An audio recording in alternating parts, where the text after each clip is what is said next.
उन कर्मों का उदय आया तो नाना प्रकार से अनेक प्रकार से मेरा मूल रूप परिणाम हुआ।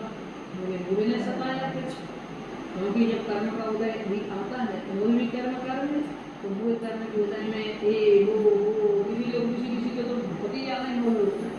मूल से ही राम होता है, मूल से ही द्वेष होता है। फल उनका फल भोगते हुए ये माला दिया, फिर माने मन दुख पाता है। मैं बचते कैसे करेगा, मैं हम बचन से उसको कैसे, यानी जो दुख हमें होता है उनका फल भोगते हुए, उनको हम वचन से कैसे कह सकते हैं, कैसे गा सकते हैं उसको वचन से? क्योंकि अनुभव की जो चीज होती है, अपने दुख को बता सकते हैं कितना दुख होगा, कितना दर्द होगा। कोई दुख हो रहा हो तो बता सकते कितना दुख होगा, कोई चीज तो है नहीं।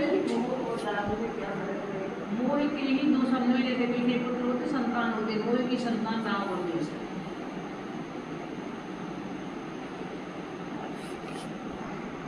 जानते केवल ज्ञानी दुख दूर करो शिव ठानी, हमें तो तुम शरण लगी है, जिन्हें तारण विरद सही है।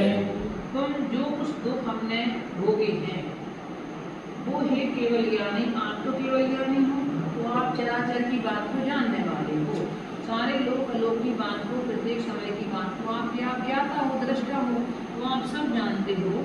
तो आप क्या करो कि मेरे दुखों को आप दूर करो। हे शिव में निवास करने वाले, शिव पानी यानी मोक्ष में निवास करने वाले भगवान, अब आप मेरे दुखों को दूर करो।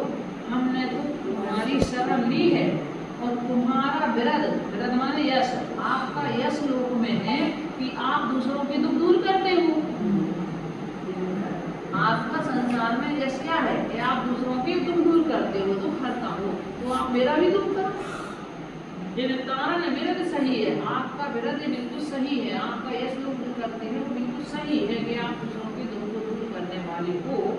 स्वामी दुख बेटो अंतर्यामी, एक अगर गांव का स्वामी होता है तो वो भी अपने गांव के लोगों के दुखों को दूर करता है, उनके दुखों को खो देता है, उनके दुखों को दुखी नहीं रहने देता। एक राजा होता है तो अपनी प्रजा को कष्ट नहीं देखना चाहता।